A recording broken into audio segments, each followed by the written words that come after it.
Hello, glad to see you on the channel. Subscribe, give a like, and don't forget to leave a comment. Enjoy watching. "You're not a team player," Brandon said, adjusting the cuffs of his overpriced shirt like he'd just delivered the final blow in a courtroom drama. He smiled, that fake corporate grin that doesn't reach the eyes, and turned to Helen from HR, who blinked like she didn't sign up for this circus. I didn't say a word at first, just sat there, letting the silence thicken like gravy in a slow cooker. I looked at Brandon, then Helen, then back at the pile of printouts on the table, which, ironically, included the exact report he'd asked me to falsify. I leaned back in the chair, exhaled slowly, and gave the room a small smile, the kind you give when you're past the point of rage and well into the territory of this'll be fun later. Then I stood up, buttoned my coat, and reached for my folder. "Thanks for the heads up," I said, real casual. "You'll be hearing more about this." I didn't raise my voice, didn't slam the door, didn't curse or beg or plead. I walked out, past the receptionist, past the interns, past the hallway where I used to eat cold lunches between quarterly panic attacks. The office looked the same as always, fluorescent lights, coffee that tasted like despair, and people pretending to like each other for 8 hours a day. But something had shifted. The gears in the machine had finally jammed. And I wasn't just leaving with a cardboard box. I was leaving with ammunition. That morning, I printed out a few things. Just for myself. Emails. Spreadsheets. One especially juicy thread where Brandon explicitly told me to adjust projections on the Q2 revenue numbers to make the curve look sexy for the investors. His words, not mine. I replied, professionally, I might add, that we report what we have, not what we hope. He didn't take that well. Next thing I knew, I was being invited to a performance alignment meeting.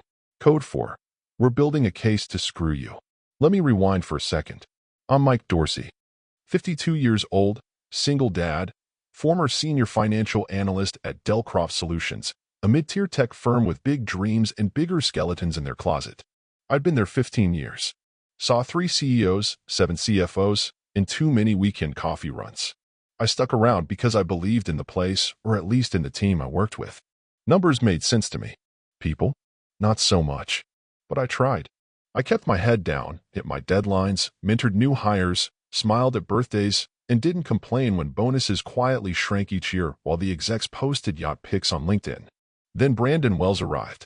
Slick, fast-talking, 20 years younger than me, and full of that manic TED Talk energy you only get from too much ambition and not enough conscience. He wore slim suits, quoted podcasts no one listened to, and called everyone rock stars while gutting their budgets. The guy had charisma, I'll give him that, the same way a used car has a fresh coat of wax before the engine dies. At first, I tried to play along, helped him understand the quarterly systems, walked him through the financial models we used, gave him access to reports he clearly didn't read. He kept asking for shortcuts. "Can't we just smooth this out?" He'd say, tapping his screen with a latte in hand. I'd smile and explain, again, that no, we can't just invent 10% growth because the board wants to feel good. Numbers are numbers. If they're bad, we fix the business, not the spreadsheet.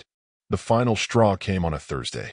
Brandon walked into my cubicle, uninvited, of course, with that smug grin and an idea. "Mike, buddy," he said, like we were on a sitcom, "we need the revenue curve to look a bit healthier for Q2. You know what I mean." I asked if he was suggesting what I thought he was. "I'm not telling you to do anything unethical," he said, pausing for dramatic effect, "but leadership needs to see improvement. Otherwise, the vibe's off." That was his reasoning. The vibe. I refused. Politely. Firmly. And that was it. The following Monday, I was in Helen's office. No warnings. No write-ups. Just Brandon declaring I wasn't a team player. The worst part? He said it with that same patronizing tone you use on a dog who peed on the rug. Here's the thing, though. I wasn't surprised. Guys like him don't play fair. They play fast and dirty, and they bet on people staying quiet. But I'm not quiet. Not anymore. I'd kept my head down for 15 years, thinking hard work spoke for itself. Turns out, it doesn't. Not when the room's full of people with louder voices and shinier shoes. And here's where it gets interesting. I wasn't the only one Brandon had pulled this on. 2 weeks before my firing, I had a weird conversation with Jasmine, a junior accountant who worked quietly, stayed late, and didn't talk much. But that day, she asked me very cautiously if I'd ever been asked to massage numbers. I said yes. She nodded, then muttered something like, You're not the only one. That stuck with me. After I left the building, I didn't go home.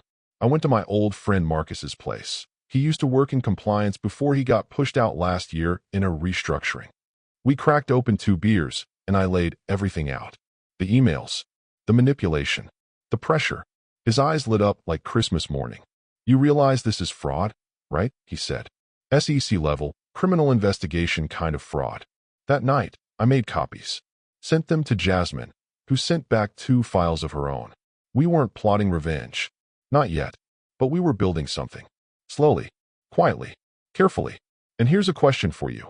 Really think about it. What would you do if your boss stabbed you in the back like this? Would you take the high road and move on?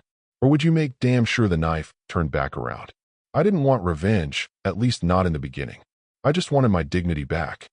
But when a man like Brandon puts his boot on your neck and dares you to smile, well, let's just say I started seeing things differently. By the end of that week, I'd mapped out a plan. Not just to expose Brandon, that was too easy. I wanted the whole system that protected him to feel the heat. I wanted the same people who looked the other way to start sweating through their suits. And I knew just how to do it. Because what Brandon didn't know, what he never bothered to check, was that our systems backed up everything. Every revision, every deleted message, every quiet little Slack note and accidental spreadsheet change. He thought I was just a grumpy old number cruncher. He was right about the grumpy part. But he was about to find out I'm a hell of a lot more than that. You don't stay 15 years in a place like Delcroft Solutions without learning to keep your mouth shut when it matters and open it only when someone in a suit needs reminding that Excel doesn't magically print profit. I started at Delcroft back in 2008, right after the market crashed, and everyone I knew was either selling their house, skipping meals, or rebranding themselves as consultants. I was lucky, or at least, I told myself I was. A friend from college tipped me off about a finance opening at this scrappy mid-tier tech firm in St. Louis, the kind that still handed out company mugs and had a break room with real sugar instead of fake pink packets. They were looking for someone who could stabilize their books, and I'd spent 10 years doing just that at 2 other companies that no longer exist. My first boss, Barry Tolman, was one of those old-school guys who still wrote things down with a fountain pen and believed spreadsheets were sacred. He taught me that there's a difference between an error and a lie, and once you cross that line, you start making little deals with your soul. I like that about Barry, the quiet kind of integrity that didn't come with hashtags or TED Talks. We didn't always agree, but we respected each other, and he gave me room to work the way I needed. Back then, the company was smaller, tighter, and weirdly full of hope. We weren't trying to impress Silicon Valley. We just wanted to stay afloat and maybe, if we were lucky, break even before Q4. I gave them everything. Nights, weekends, a couple of birthdays I only saw through blurry photos my ex-wife sent me the next morning. When my daughter Emma was 10, I missed her dance recital because our VP of sales had forgotten to include a huge licensing cost in their budget estimates. I remember calling her backstage, trying to explain that grown-ups sometimes have to choose between right now and a roof over our heads. She didn't understand, of course. She cried. I did, too, not then, but later, sitting in the break room while the janitor emptied the trash like he was erasing the day. Years passed. We grew. We changed CEOs like people change socks, each one promising reinvention, innovation, and increased synergy, whatever the hell that means. With every restructure came new buzzwords, new performance review templates, and fewer people who actually knew what they were doing. But I stuck around. Not because I was afraid to leave, but because I believed in the numbers, and I believed someone needed to hold the line. Even when bonuses got smaller, even when vacation approvals started requiring justifications, even when Barry got pushed out in favor of a younger, flashier guy who'd once done a TEDx talk on emotional data, whatever the hell that was. And then came Brandon. Brandon Wells arrived in a Tesla, wearing sneakers that cost more than my monthly mortgage, and immediately began asking questions no one wanted to hear out loud. Why are we so conservative with growth projections? Can we show more movement in the profit lines? Do we have to follow GAAP standards on internal reports? He was 34, armed with a Harvard MBA and a podcast where he called himself a financial futurist, whatever that meant. The first time I met him, he called me Big Mike, which no one had ever called me, and asked if I was ready to disrupt the data landscape. I nodded politely while mentally noting that he confused spreadsheets with startups. I tried. I really did. The good soldier in me thought, maybe he just needs guidance. Maybe he's one of those vision guys who just doesn't understand the mechanics. I sat with him, explained our models, walked him through why we don't forecast aggressive revenue without actual sales data, and even offered to build him a dashboard to visualize margins over time. He nodded through it all, eyes flicking between me and his phone, and then said, "Cool, but is there a way to make it look better without actually changing anything?" I laughed, thinking he was joking. He wasn't. The first report we did together was a mess. He pushed me to cut down operating costs by reclassifying expenses. I pushed back. He called me risk-averse in a meeting with the CFO, which is like calling a pilot too focused on landing. I let it slide. A week later, he added a line item to our budget that didn't exist, claiming it was expected revenue from strategic partnerships. When I asked where those partnerships were, he said, and I quote, "They're coming, we just need the board to believe they're real long enough to close one." That was when the red flag turned into a damn fireworks show. But I still didn't report him. Not yet. I told myself I could handle it internally. Maybe if I just documented everything, looped in the right people, played the long game, things would correct themselves. But things don't correct themselves in corporate America. They metastasize. The system isn't broken. It's built exactly this way. Reward the loud, punish the loyal, and make damn sure the people asking questions are labeled difficult. And the burnout, it doesn't happen all at once. It creeps in like rust under the hood. One day you realize you haven't had a good night's sleep in a month. That you flinch every time your phone buzzes. That your daughter stopped calling because you're always dealing with something. You tell yourself it's temporary, that things will get better, but deep down, you know the company stopped caring about you a long time ago. You're just part of the overhead now. By the time Brandon asked me to alter that Q2 report, I was already done. I just hadn't admitted it to myself yet. That morning, as I watched him lean against the conference table like he owned the place, tossing out numbers that didn't exist, and quoting motivational garbage like, "Perception is reality," something in me cracked. Not loudly, not dramatically, just a quiet, final snap, like a drawer that won't quite close anymore. I left that meeting with a plan. Not a revenge plan. Not yet, just a plan to protect myself. I started pulling old emails, highlighting discrepancies, forwarding key threads to my personal account. I wasn't even sure what I'd do with them yet. All I knew was that I wasn't going to let this clown write me out of the story like I was some footnote. I had been the good soldier. I'd taken the hits, played the game, smiled through the nonsense, and told myself that loyalty still meant something. But now I understood. Loyalty means nothing when the guy in charge only cares about looking good at quarterly reviews. And if the company didn't care about truth, maybe it was time to show them what lies look like when you strip away the PR and slap it on a subpoena. I had nothing left to lose. And for the first time in years, that actually felt like freedom.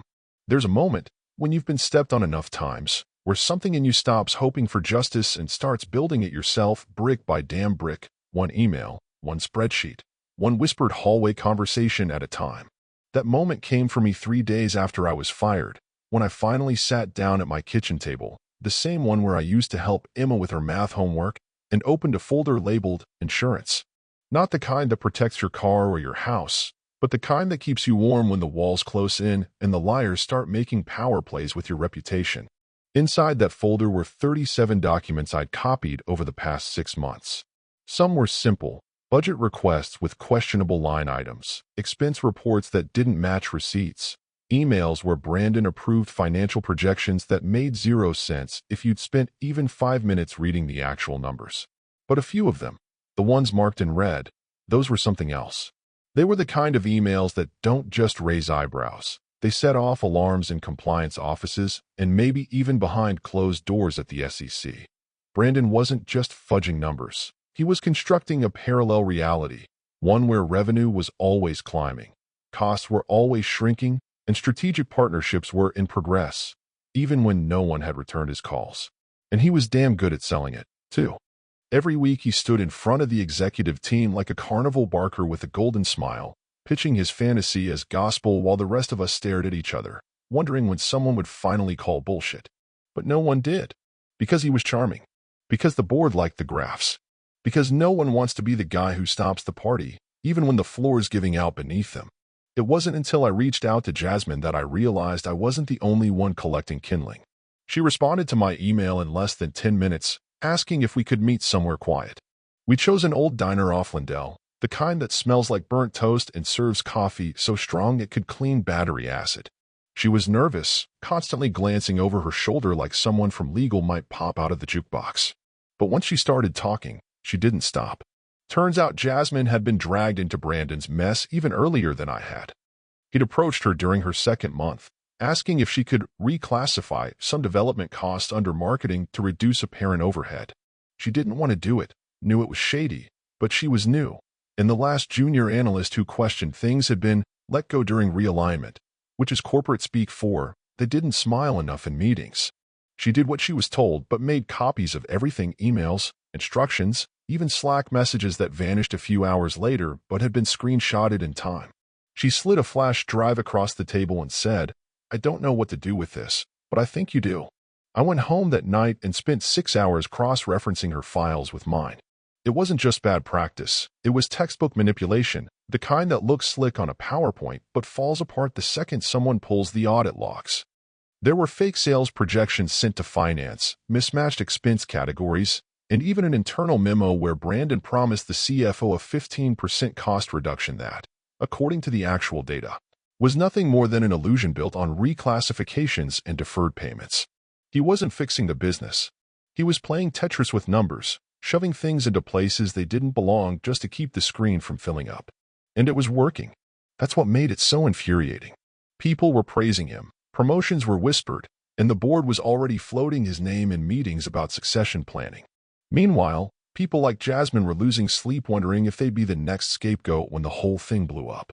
He wasn't just playing politics, he was weaponizing incompetence, letting the people who challenged him quietly disappear while boosting the ones who smiled and nodded and forwarded the lies without reading them.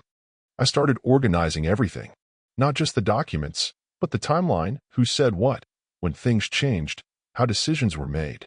I created a flowchart, color-coded by risk level, and backed everything up on 3 separate encrypted drives. I even printed hard copies and stored them in a box labeled tax stuff in the back of my closet. Call it paranoia if you want. I called it experience. I knew what companies like Delcroft did when the truth got too close. They didn't apologize. They insulated. They purged. At one point, I considered going straight to the CFO, a guy named Leonard Brackett who had once bought me lunch after I fixed a revenue discrepancy that saved his department from public embarrassment. But then Jasmine told me she'd seen Leonard and Brandon laughing together in the break room 2 days before I was fired, and that she'd overheard them talking about getting rid of the deadweight. I guess I was the deadweight. So no, Leonard wasn't going to be my salvation. Instead, I turned to Marcus again, my friend from legal who'd been shown the door last year under suspiciously similar circumstances. He'd worked with compliance and knew the rules better than most. I gave him a sanitized version of what I had, no names, just patterns and behavior. He called me back the next day and said, "Mike, if even half of that's real, this isn't just a firing offense. This is investor fraud." That word hit me like a brick to the chest. Fraud. Not incompetence. Not mismanagement. Fraud.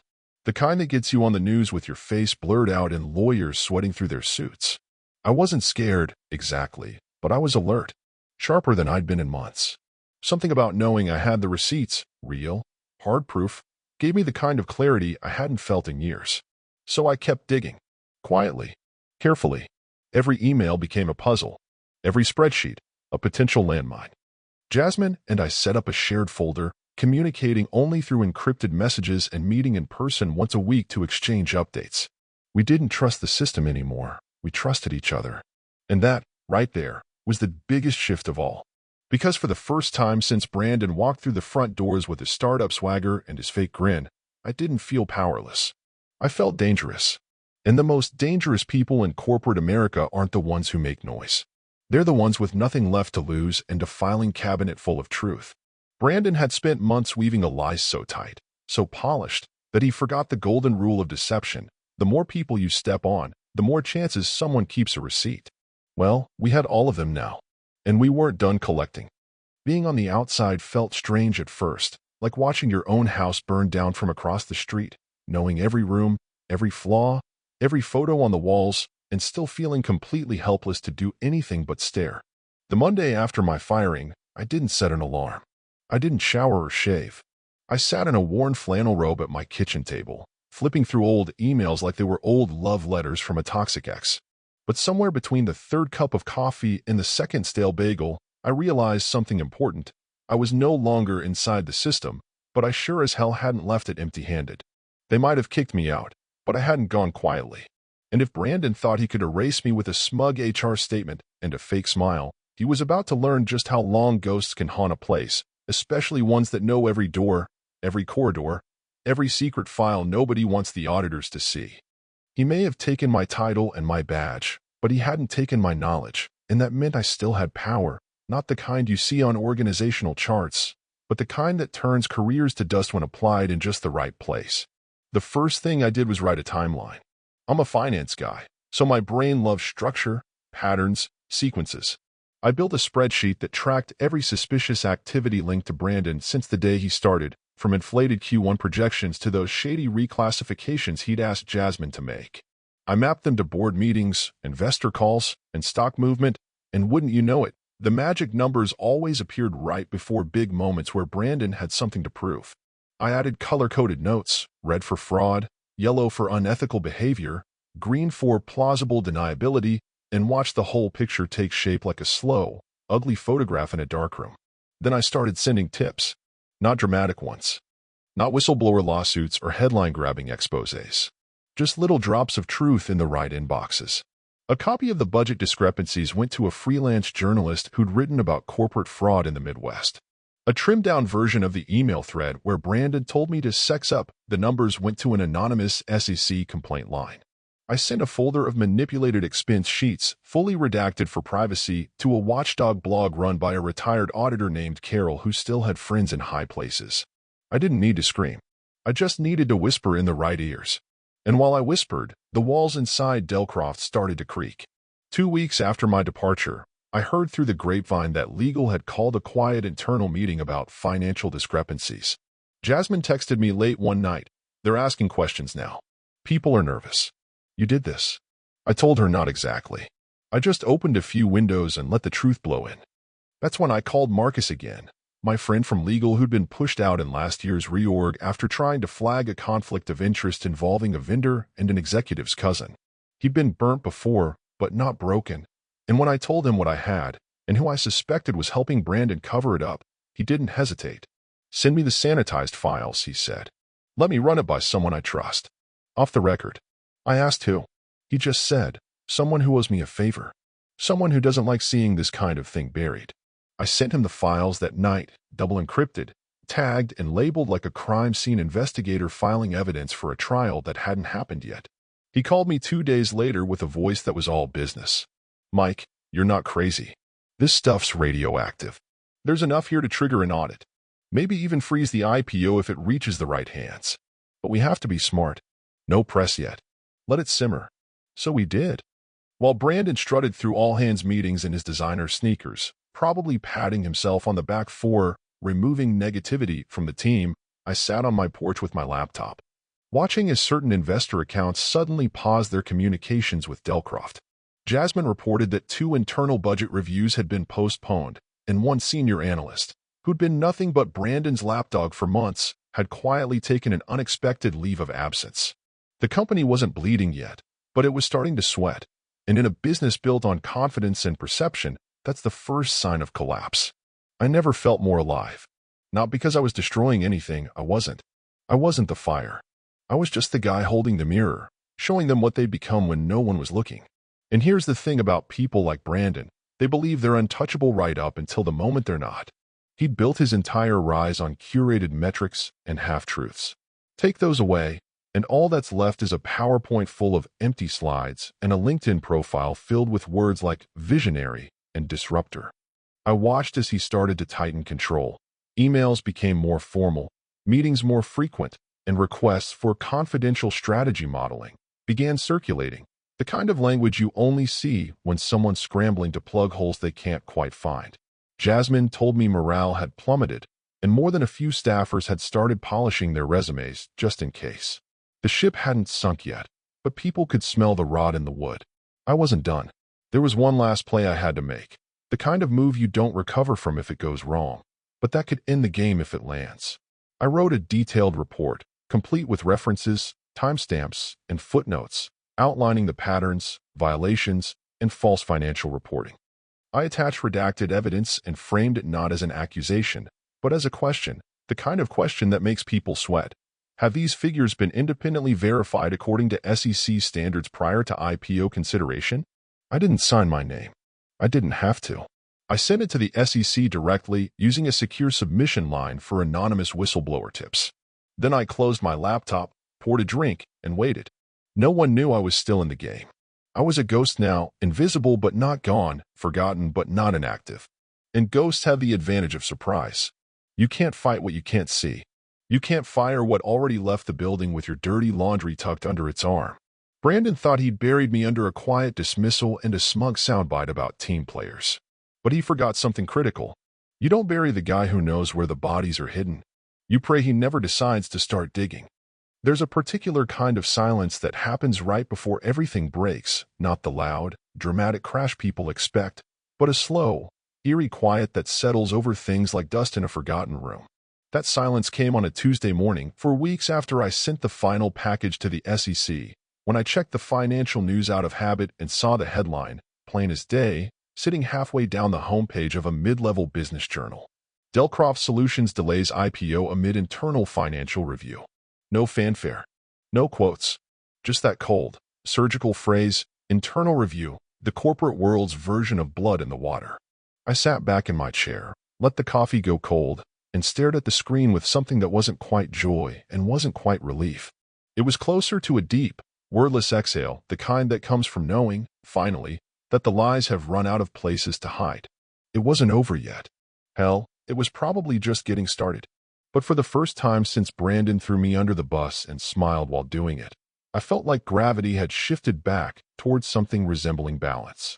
Jasmine texted me not 10 minutes later, 3 simple words that carried the weight of months. You did it. I told her I didn't do anything alone, which was true. She had risked her job, her peace of mind, even her safety, to help me build the case. But we both knew the real win wasn't the headlines. It was the fact that Brandon hadn't seen it coming. He'd built his throne out of smoke and mirrors, and now the smoke was starting to clear. The first visible crack was the cancellation of the monthly town hall meeting, the one where Brandon usually stood up front and made hollow speeches about innovation and synergy while everyone pretended not to be updating their resumes under the table. That Friday, it was postponed until further notice due to executive scheduling conflicts, which was a nice way of saying nobody knew what to say anymore. People talk in offices, even the ones who pretend they don't. And once the whispers start, they move fast. Suddenly, employees were getting requests to reaffirm prior reporting decisions, meetings were happening without agendas, and legal was running out of conference rooms. Marcus called me that weekend and told me what he'd heard from his contact inside the SEC. There was now an open inquiry, which is bureaucratic code for, "We've found enough to justify digging deeper." If the findings held up, and we both knew they would, the IPO would be stalled indefinitely, maybe even scrapped altogether. Investors don't like risk. They especially don't like hearing the guy selling them growth curves might have been coloring outside the lines with a fat red crayon. I didn't celebrate, not in the way people think. I didn't pop champagne or shout at the sky. I mowed the lawn, cleaned out the garage, took Emma out to dinner, and paid for dessert without checking my bank app first. I lived quietly, because that's the thing about real satisfaction. It doesn't need applause. It just needs to breathe. But Brandon? He wasn't breathing easy anymore. Word came through Jasmine that he'd started holding closed-door meetings with just legal and one of the finance VPs, the one who'd always clapped the loudest during his presentations. His tone had changed, too. Gone was the cocky swagger and buzzword bingo. Now it was clipped, defensive, borderline frantic. He sent out a company-wide memo assuring everyone that the leadership team was fully committed to transparency, which everyone read as, "Something bad is coming, and we're trying to cover our asses before it hits the fan." Morale tanked. People stopped making eye contact in the halls. Nobody touched the donuts in the break room. I heard from a recruiter that Brandon had started quietly updating his LinkedIn.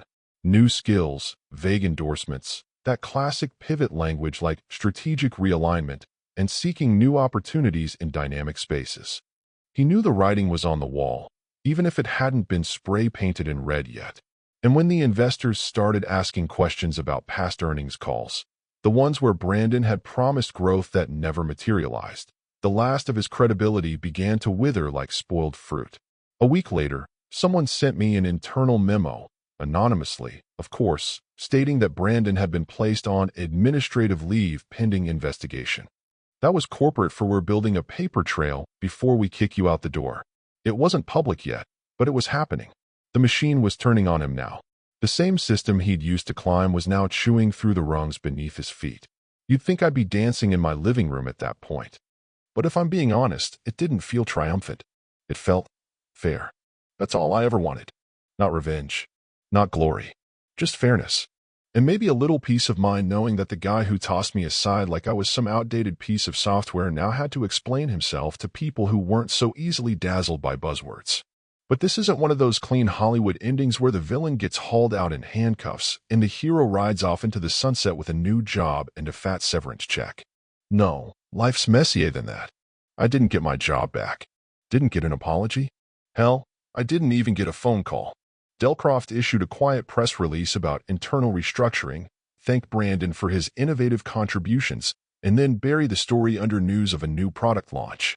Jasmine left the company a month later. Got a better job at a nonprofit where numbers still meant something, and no one told her to lie for the sake of optics.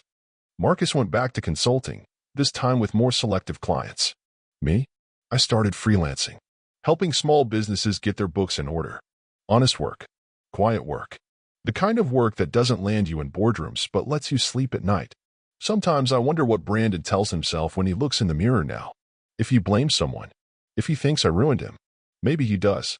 Maybe he tells people it was all a misunderstanding. Or maybe, deep down, he knows exactly what he did and exactly why it finally caught up with him. And maybe that's the real justice, not public shame or courtroom drama, but the long, quiet echo of a man realizing he isn't bulletproof after all. Because I didn't destroy him. He just finally ran out of people to fool.